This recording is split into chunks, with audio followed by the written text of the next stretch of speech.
Hello, my name is Omer, and today I would like to briefly introduce you to a study that I did with my colleagues on the question whether fruit scent is an honest signal for fruit quality. So fleshy fruits have evolved to be attractive to frugivores to facilitate seed dispersal.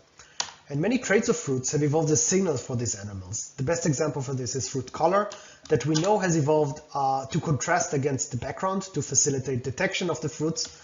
But we also know that there is some relationship between fruit color and nutrient content, between signal and reward, that might tell animals what they find in the fruits.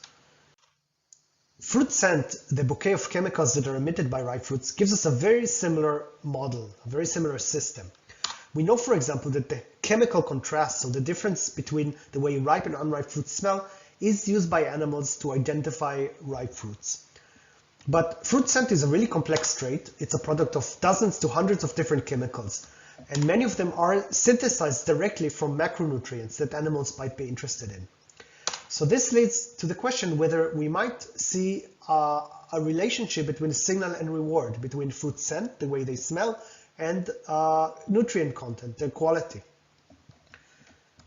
And you can address this question looking at many different chemicals and their associations with different macronutrients. But today I would like to focus on aliphatic esters.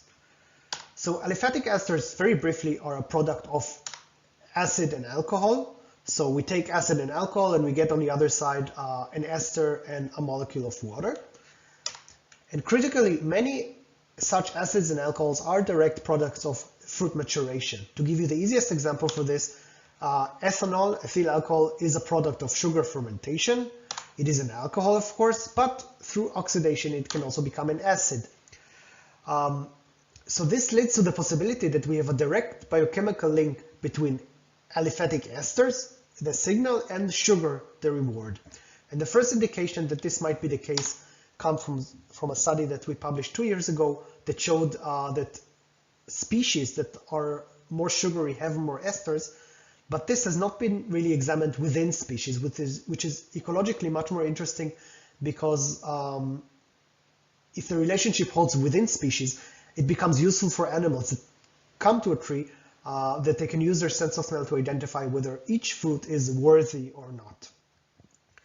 So to address this question, whether aliphatic esters signify sugar levels within species, I conducted a study on Ficus tilifolia. It's a fig species that grows in Madagascar and is dispersed by lemurs.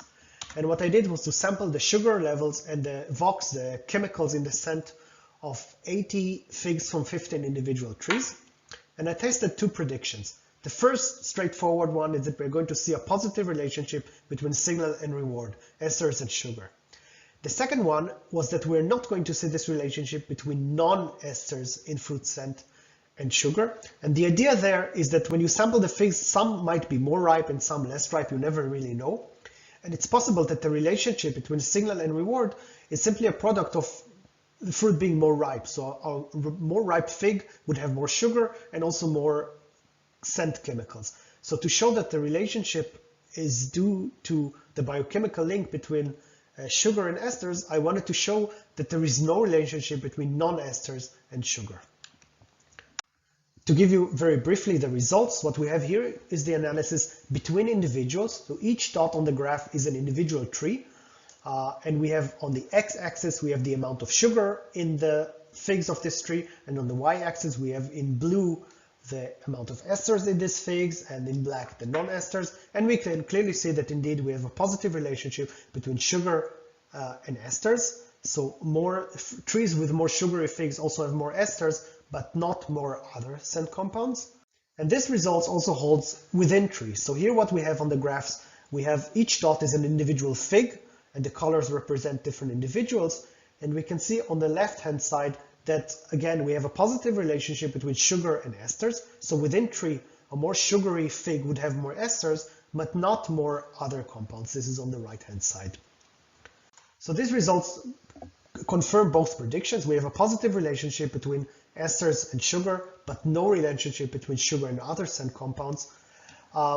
This gives us strong evidence that indeed fruit scent, at least in this species, is an honest signal for fruit quality. Yeah, and I would be happy to take questions if you have any. Thanks.